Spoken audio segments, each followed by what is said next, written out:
Assalamualaikum warahmatullahi wabarakatuh. Perkenalkan, nama saya Salman Sadadiaul Haq dengan NIM 44452500093.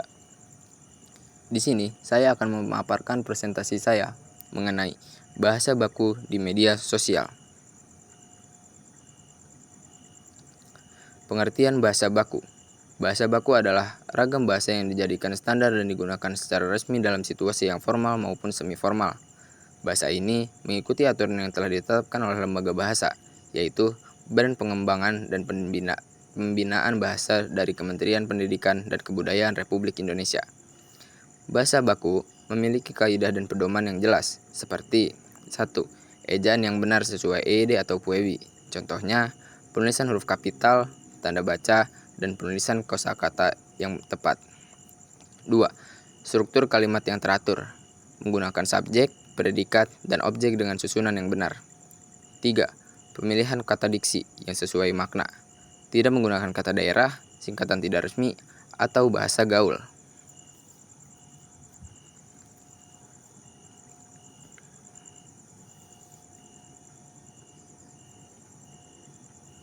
Tujuan utama bahasa baku. Tujuan utama penggunaan bahasa baku adalah agar pesan dapat disampaikan secara jelas, tepat, dan dipahami secara luas oleh semua orang.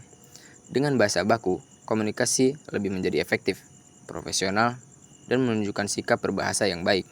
Contoh sederhananya, bahasa tidak baku, yaitu gue udah ngepost nih, like dong guys. Dan bahasa bakunya, saya sudah mengunggah postingan, mohon dukungannya dengan menyukai unggahan tersebut.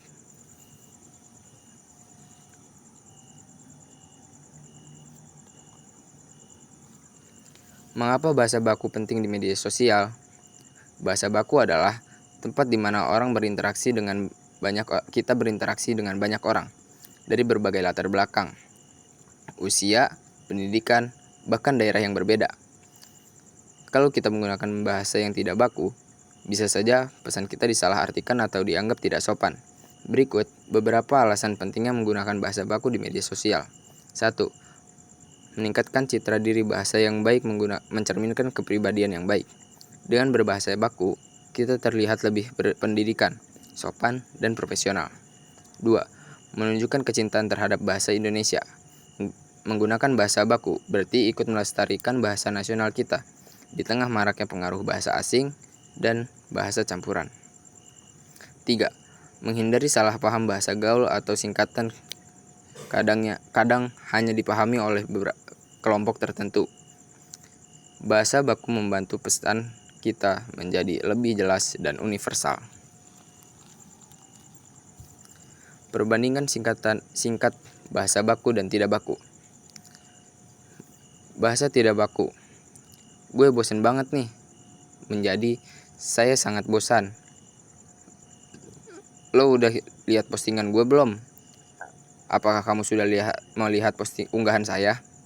Nih, info penting banget guys. Menjadi ini informasi yang sangat penting. Kamu beneran serius nih? Menjadi apakah kamu benar-benar serius?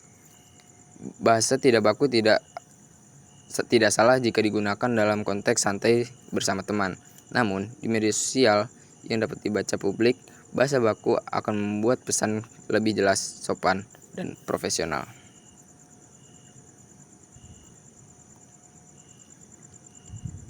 Kesimpulannya. Jadi, dari penjelasan tadi, bisa kita simpulkan bahwa bahasa baku adalah bentuk bahasa yang mengikuti kaidah resmi dan digunakan agar komunikasi berjalan dengan baik, sopan, dan mudah dipahami. Menggunakan bahasa baku di media sosial bukan berarti kita harus kaku, tetapi menunjukkan bahwa kita menghargai lawan bicara dan menjaga citra diri di ruang publik digital. Mulailah dari hal kecil, seperti menulis caption dengan ejaan yang benar, penggunaan kata yang tepat, dan menghindari singkatan yang berlebihan. Karena pada akhirnya, bahasa mencerminkan kepribadian dan karakter kita.